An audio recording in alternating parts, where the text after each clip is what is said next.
14 февраль бүткүл дүйнөлүк китепти белекке берүү күнү. Саламатсыңарбы балдар? Сабагыбыздын максаты китепке болгон кызыгууну, сүйүп окууну жакшыртуу. Окуучулардын китепке болгон көз карашын өзгөртүү. Китеп бир эле билимге үндөбөй, тарбиялык мааниси да чоң экендигин түшүндүрүү. Китептен көп жакшы сапаттарды аларын, ошол жакшы мүнөзү жашоодо пайда берүүсүн түшүндүрүү. Китеп билим булагы деп айтып тургандай, китеп өзүнүн окурмандарын тырышчаактыкка, ынтымактуулукка, улуу кичүүнү сыйлоого чакырып тарбиялайт. 14 февраль бүткүл дүйнөлүк китепти белекке берүү күнү. Жыл сайын дүйнө эли, анын ичинде Кыргызстанда 2012 жылдан тарта китеп белекке берүү күнү белгиленет. Белгилүү дата балдарга, чоң кишилерге китеп бергендерди бириктирип, китепке болгон сүйүүнү арттырат.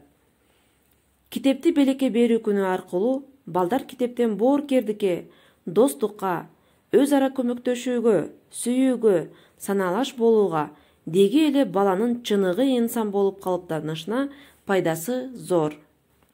Китеп бул акылга акыл кошот, мээнин иштөөсүн, эс тутумун, ой жүгүртүүсүн жакшыртат.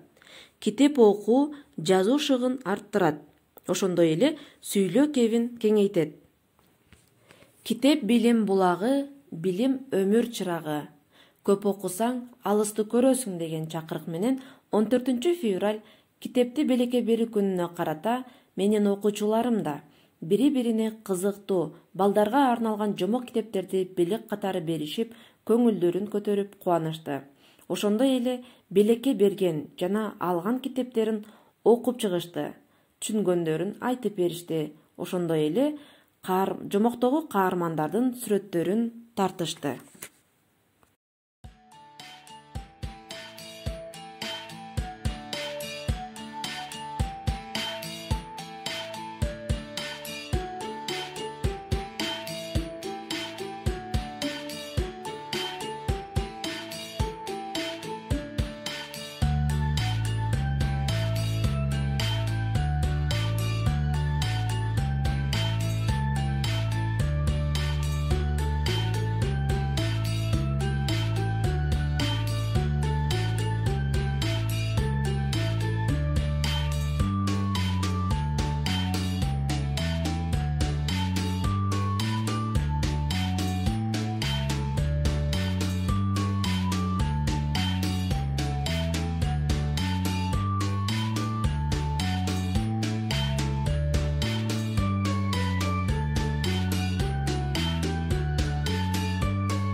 Китеп окуунун эрежелери балдар.